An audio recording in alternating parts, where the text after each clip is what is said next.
Witam, Remigiusz Wilk, jesteśmy na zawodach, międzynarodowych zawodach strzeleckich w Łupkowie. Spotykam się teraz z przedstawicielem drużyny słowackiej. Proszę się przedstawić. Ja jestem Mariusz Varga z Wierzchnicy Karnego z Prešovia.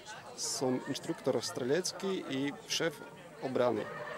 Proszę mi powiedzieć, która to jest wizyta z przedstawicieli Słowacji tutaj na zawodach u nas?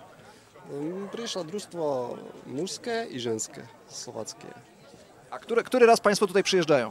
Myśmy tu od początku strzeleckich suciarzy. Czyli ile to już lat jest? To już jest 10 lat. O, a jakieś sukcesy do tej pory? Czy Państwo wygrali chociaż raz? Zdarzyło się? No, mamy kolegów, którzy tu powygrywali i jest bardzo dobry strzelec. Ale indywidualnie czy zespołowo całymi drużynami? Indywidualnie powygrywali, ale i żeny dobre są, które wygrywają. Panowie też strzelają dla przyjemności, rekreacyjnie, czy tylko i wyłącznie zawodowo? No, jest kolega, który strzela i rekreacyjnie, ale my strzelamy chyba jak w funkcji. Tak. A dużo strzelacie Państwo normalnie w pracowniku? Ile jest strzelań rocznie? No, teraz strzelamy dużo. U nas jest z tych strzelbów, które możemy absolwować wiele. A jakiej broni Państwo używają na Słowacji w pracy? U nas jest CZ i Glocki, a teraz mamy BT, automaty. Aha, to są Brigary Tomet dawny. A, dawny Bliter. Okej. A proszę mi powiedzieć, ile mniej więcej strzelacie Państwo rocznie? Ile to jest tak raz w roku, 2 razy, 3 razy? Teraz strzelamy 5 i 6 razy w roku. Tak, tych 400 aż 500 nabojów. A, to całkiem, to więcej niż polska policja rocznie wystrzelacie. Teraz to jest dobre, że do teraz my strzelali po mniej, a teraz już to dużo. A tutaj trzeba się przyzwyczaić do polskiej broni, nie? Bo tutaj strzelamy wszystko z zupełnie innej broni, do której panowie są przyzwyczajeni, ale jest podobny ten pistolet do Glocka? To jest podobne, jak zbranie równaka, ale strzelec jest bardzo dobry, albo nie bardzo dobry. Może być, pan nie tylko strzela, wiemy tutaj, że pan uprawia też jakąś inną dyscyplinę i nawet wygrywa z Polakami na innych polach. Proszę powiedzieć, gdzie? Tak, my jeździmy na maraton do Polski, a konkretnie do Lublińca. Na maraton Komandosa, tam tak isto wygramy. Kiedy się panu udało to wygrać? To było 2 lata dozadu, a i 3 lata dozadu. A proszę powiedzieć, jak duża jest drużyna słowacka tutaj?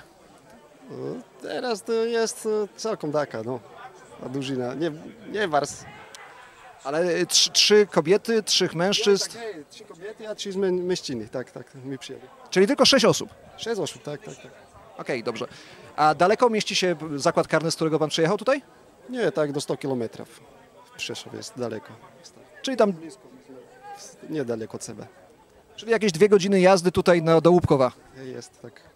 Dlatego są państwo tak częstym gościem w Polsce. No, leto. Mamy sobie bliscy. Mam jeszcze pytanie, jak wygląda dostęp do broni na Słowacji zarówno dla funkcjonariusza, jak i zwykłego człowieka? Tak, to jest w służbach mundurowych nie ma problem z tym, żeby miał zbranie. Tak, tam policja nie robi problem. Ten, kto nie cywilna osoba, jest tam problem, protože tam potrzebuje psychotesty i potrzebuje lekarza i potrzebuje pozwolenia na to, żeby miał. Ale kto jest taki normalny, tak nie ma problemu z tym, żeby miał. A jest jakieś ograniczenie liczby broni, którą można mieć, czy to jest dowolna? Jak kogoś stać, to może sobie kupować ile chce? No już potem może sobie kupować jak chce, tak już tam już nie jest problem. Aha, czyli mają panowie idealne warunki do ćwiczeń tak naprawdę. Kto chce, tak może poużywać jak chce zbranie. Dobra. Jest.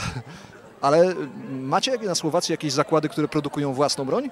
Jest u nas Kasto. Tam jest beru to i Amerykancy mają te kastołki. Dobre, akurat to mówię, że to jest dobra zbroń. Znaczy K100, czyli Grand Power, Kurashica. Jest, hej, tak, Grand Power, tak, dobry man. Ano, tak, dobry. A ma pan taki pistolet, czy to jest zupełnie coś innego? Powiem, że nie strzelał, ja Glocka i CZ. Dobra, dziękuję bardzo. Dziękuję.